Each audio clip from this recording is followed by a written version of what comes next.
কুয়াকাটায় ঝড়ো হাওয়া, ছোটাছুটি পর্যটকদের। বঙ্গোপসাগরে সৃষ্ট গভীর নিম্নচাপের প্রভাবে পটুয়াখালীর কুয়াকাটায় বইছে ঝড়ো হাওয়া। সেই সঙ্গে শুরু হয়েছে গুড়ি গুড়ি বৃষ্টি। শনিবার বিকেল ৫টার দিকে কুয়াকাটার সমুদ্র সৈকত এলাকায় ঝড়ো হাওয়া শুরু হয়। এ সময় ধুলোবালিতে ছোটাছুটি শুরু করেন পর্যটকরা।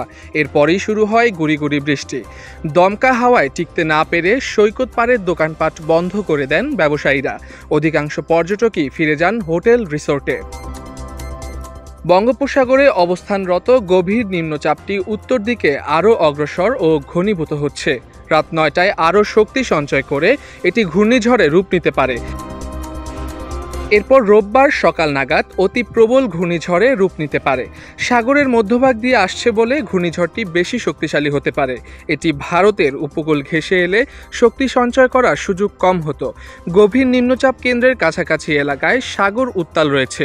এ অবস্থায় দেশের ৪টি সমুদ্র বন্দরকে ১ নম্বরের পরিবর্তে ৩ নম্বর স্থানীয় সতর্ক সংকেত দেখাতে বলা হয়েছে। অতি দ্রুত মাছ ধরার ট্রলারগুলোকে উপকূল অঞ্চলে চলে আসতে নির্দেশ দেওয়া হয়েছে।